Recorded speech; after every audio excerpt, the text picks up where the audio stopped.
Alright, hello. I didn't expect to be making this DNA video so fast, but I've seen a lot of questions in the comments about certain things I've shown in the guide, as well as some other and not so nice comment. Like a singular not so nice comments. Maybe some others, I don't know. I'm not quite sure actually. But yeah, I want to start it off first with thanking all of you for watching the last video and your support. I hope it really helped you with your farming and stuff like that. Aside from that, let's just skip all the other pleasantries. Let's just get straight into it. Firstly, someone was really upset that I made a video and called it a secret, but I didn't really call it a secret, more so a suggestion on how you could farm faster. Going so far as to say I don't know anything about Duet Night Abyss is kind of crazy, because I don't know if you realize I played this game quite a bit, but you know, that's just me being petty, you know. All jokes aside, truthfully, you can take the guide as you will. It's just really to help you find a spot to farm, like a baseline of where you could start getting secret letters. Obviously, there's a lot of other ways you can farm it. There's a bunch of stuff you can do to passively farm it, but if you're really aiming to just get secret clues, that's personally what I use. Okay, it's like that's really all there is to it. If you don't like it, feel free to skip the video. There'll be chapters below, so on each question I'll be covering in this video. So if you honestly don't really care about anything in the timestamps, this video is entirely skippable. But aside from that, I saw some comments asking what build I ran for my Rebecca and the runs I was doing. Okay, that's kind of weird. Hold up, let me get up. My Rebecca is currently Intron 5. I run 2 builds. This is my primary build that I use to run the weekly commission, the bounty commission. The one with 3 items that gives you the golden recipe for your demon wedges. I mostly focus on having high skill damage and skill range, and my weapons compensate for the duration that I'm lacking. This lets me kill like the boss quicker, but aside from that, okay, I'm not quite sure if you need me to explain why I'm running Morale, Misty Veil and stuff like that, but we'll just quickly run through why I'm running Morale instead of, let's see, what's it called again? Uplift or Serenity. There's no reason why you should be running Hunt. You don't really want to lose 50% skill damage. Serenity I mostly skip because I run with support characters that give me the sanity back anyways. For Uplift, funnily enough, Uplift might work better on Rebecca because this damage dealt increase helps with her summons, while Morale doesn't really buff her summons because they have no HP. As you can see here, Morale, the higher the HP percentage, the higher the damage dealt, but her summons are invulnerable, meaning they have no HP, so they don't really benefit off this passive, I think that's what it's called. But you do benefit off of your ultimate and your poison passive. Morale, weirdly enough, works on Sybil because her summons themselves have a HP. At least her alt summons has a HP. Her E with the Thunder Strike doesn't really work, but okay, let's just move on. This is what I mostly run for auto farming and generally just doing lower level content that doesn't really require as much skill damage. I'm focusing on my skill range here with 232 skill range, 153 duration. Still no efficiency. I make up with this range issue on my gear, which is the Viper's Kiss. Okay, wrong. The Siren's Kiss, my bad. And Screamshot. I mostly use this for their character skills. Their character skills, their weapon skills.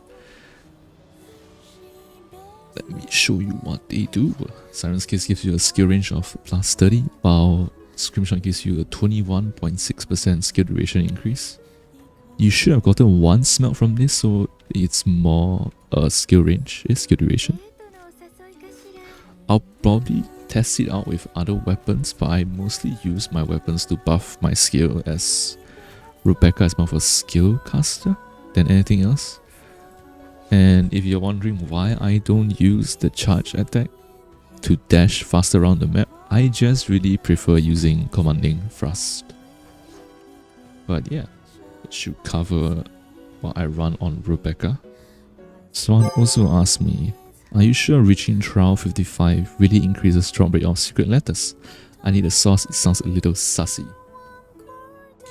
Well, there should be something flashing on screen in a bit that highlights the patch note on the first patch note, I think, of the Lunos notice board, how they address the secret clues drop rate, it being kinda bad, and now it scales on your trial level. So theoretically, you should get the highest chance of secret letters dropping. Secret letters? Secret letter clues dropping at max level, which is, let's see, what's the max level actually? This is so scuff. Which would be at level 65. This should net you the highest chance of dropping clues. Okay, moving on. Someone also asked me, or more like suggested to me, to ascend my Boxie and put the epic frugal trait on it. And since then, I actually have went out of my way. Well, honestly, to make a good point, I'm probably not going to find a shiny Boxie anytime soon. I did in fact upgraded my Boxie to Ascension 2 with Frugal and Quick Crack. So that's how my farming has been going. I've truthfully have been slacking on my farming. Or stuff I haven't really gotten to do. Seeing as how there's a new season on Apex and I've kind of been playing that instead. But I'm still farming nonetheless. Okay. There was also a comment about crowd density affecting spawn rates. This was something I myself didn't really know until my friend pointed it out to me, because I was like, damn, why are my runs so slow? Crowd density, if you put crowd density at extreme, the mobs will spawn faster on every mode and everywhere you're at actually that requires them to spawn in. So yeah, make sure to keep your crowd density at extreme if you really need to, not really need to, but care for your farming speed. Otherwise, if your PC can't handle it, I think keeping it on low isn't that bad. It's just a little bit longer. There are a few comments asking me why didn't I use the drop boost items, and it's mostly cause, well, when you're farming secret clues, I don't really think you want to be spending your commission boost things to just increase what your, like, the chance for the secret clues dropping. Realistically, I've been using my commission doubling on stuff that I actually need, like materials, demon wedges and stuff like, to speed up the farming process so I don't farm as much. As secret clues, I think it helps when you use the commission drop rate, especially if you're also looking for essential materials, but it's, I feel like the boost is minuscule enough that it's kind of a waste actually. And moving on, someone asked, does it matter what exploration level you choose? Well, I showed that you can do it on 30 and 60 because that specific spot itself is really optimized for the spawns, allowing you to kill them the moment they come out. So it speeds up the level and how fast you farm. But theoretically, this could work with any level and any map as long as you know the most optimized spot to stand at. It's not really an exploit, more of just finding the best spot that nets you the fastest spawn that lets you kill them the quickest. And that's all there is to it. You can do it on any map. I think this only works on exploration because truthfully I've only tested this on exploration. I've only used it in exploration, and I don't think the CM bros mention much about other maps, seeing as how they've been also using this. This has to be like the quickest way, personally. But yeah, I hope that answers most of what people are asking. If you have any more questions or stuff like that, I don't mind answering. But truth be told, I really suggest you join the Discord. The link will be in the bottom of the description. It'll be the top link. If you have any questions, help, like you need help, assistance and stuff like that, you can just feel free to join and ask. Aside from that, I hope this answers most of the common questions being asked. If there is more that pops up, I will answer them. Thanks for watching, thanks for stopping by. Once again, thank you so much for your positive reaction and support for the last video, and I hope this helps you along your way into Duet Night Abyss. I really love this game and enjoy this game, so I really hope that you can like it as much as I do. But yeah, thanks for watching, thanks for stopping by. I'll see you next time. Ciao.